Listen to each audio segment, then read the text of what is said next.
नमो नमः। सुनो सुनाती में मैं आपको हमारी संस्कृति, हमारी परंपरा और हमारी मिट्टी से जुड़ी कहानियाँ सुनाती हूँ। आज से नवरात्र का शुभारंभ हो चुका है। आज के दिन हम पूजा करते हैं माता शैलपुत्री की। यह कहानी का लिंक मैं आपको डिस्क्रिप्शन बॉक्स में दे दूँगी। लेकिन आज के दिन एक और महान भारत के जो महाराजा हुए हैं उनकी जयंती है और वो है महाराजा अग्रसेन। तो आज हम कहानी सुनेंगे महाराज अग्रसेन की। हालांकि महाराज अग्रसेन को आमतौर पर लोग अग्रवाल समाज के संस्थापक के रूप में या पितामह के रूप में जानते हैं, किंतु इतने महान व्यक्तित्व का यह एक बेहद ही संकुचित परिचय होगा। चलिए आज कहानी सुनते हैं उनकी।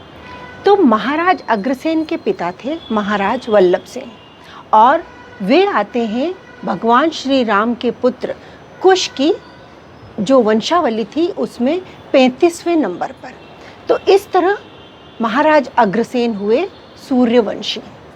तो बात है महाभारत काल के समय की।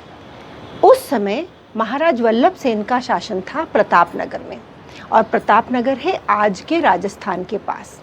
जब महाभारत युद्ध हुआ तो महाराज अग्रसेन की उम्र थी 15 वर्ष केवल, लेकिन उनके पिता महाराज वल्लभ सेन पांडवों की तरफ से उस युद्ध में लड़े थे और वीर गति को प्राप्त हुए थे। तो इस तरह प्रतापनगर के राज्य को महाराज अग्रसेन ने मात्र 15 वर्ष की आयु में संभालना शुरू कर दिया था। वे शुरू से बहुत वीर थे, प्रतापी थे, योद्धा थे, लोग उनका सम्मान करते थे। और एक बार जब उन्हें पता चला कि नागवंशी राजा ने अपनी पुत्री माधवी के लिए, जो उस समय अत्यंत ही रूपवती थी और उसकी सुंदरता की चर्चा चारों ओर थी, तो महाराज भी अग्रसेन भी उस स्वयंवर में गए और वहाँ पर इंद्रदेव भी आए हुए थे। लेकिन राजकुमारी माधवी ने चुना अपने वर के रूप में महाराज अग्रसेन को और इस तरह नागवंश और सूर्यवंश दोनों एक दूसरे के साथ हो गए और मित्र बन गए। लेकिन कहीं ना कहीं यह बात कहते हैं इंद्र को परेशान कर रही थी। इंद्र को लग रहा था कि ऐसा कैसे हुआ कि मेरे जैसे इंद्र देवता को छोड़कर इस राजकुमारी माधवी ने महाराज अग्रसेन को वर लिया। तो इंद्र ने अपना प्रकोप दिखाया और प्रतापनगर के ऊपर बारिश होना, वर्षा होना बंद हो गई। तो कहते हैं उस वक्त महाराज अग्रसेन ने भगवान शिव और लक्ष्मी जी दोनों की आराधना की, उनकी तपस्या करी। तो लक्ष्मी जी ने ही उन्हें कहा था कि आप अपने राज्य की समृद्धि के लिए कुछ परिवर्तन कीजिए।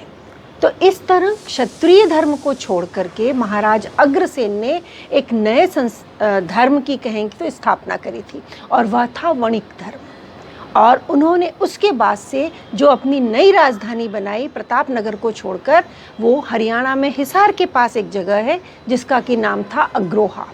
तो अग्रोहा एक तरीके से हम कह सकते हैं कि महाराज अग्रसेन का वह राज्य बना जहाँ पे आज के ज़माने से ईज़ ऑफ डूइंग बिजनेस में उसकी रैंकिंग शायद 1 होती। वहाँ पे हर व्यक्ति को व्यापार करने के लिए सुविधाएं थी। और तो और यह भी कहा जाता है कि जब अग्रोहा में कोई बाहर का व्यक्ति आता था और उसे वहाँ रहना होता था, तो महाराज अग्रसेन का एक आदेश था कि अग्रोहा के निवासी उस नए आए व्यक्ति को अपनी तरफ से एक एक ईंट और एक एक रुपया देंगे। सोचिए, ये उस समय का जिस समाजवाद की हम आज बात करते हैं, महाराज अग्रसेन ने व्यापार को बढ़ाते हुए उस समाजवाद की स्थापना करी थी।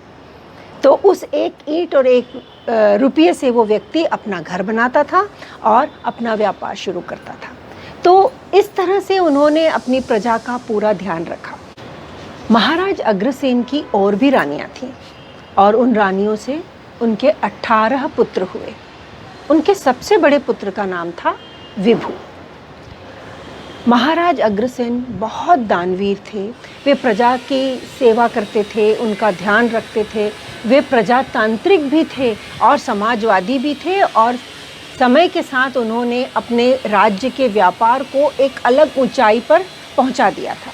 उन्होंने 18 यज्ञ किए थे और उस वक्त यज्ञों में पशु बलि देने की प्रथा थी।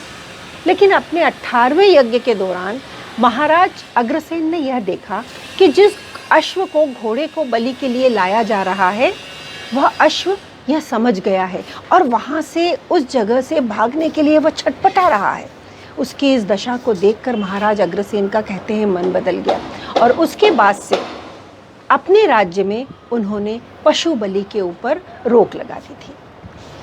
और महाराज अग्रसेन के जो 18 पुत्र थे, उन 18 पुत्र के 18 गुरु थे और उन्हीं 18 गुरुओं के नाम पर अग्रवाल समाज के 18 गोत्र को जाना जाता है।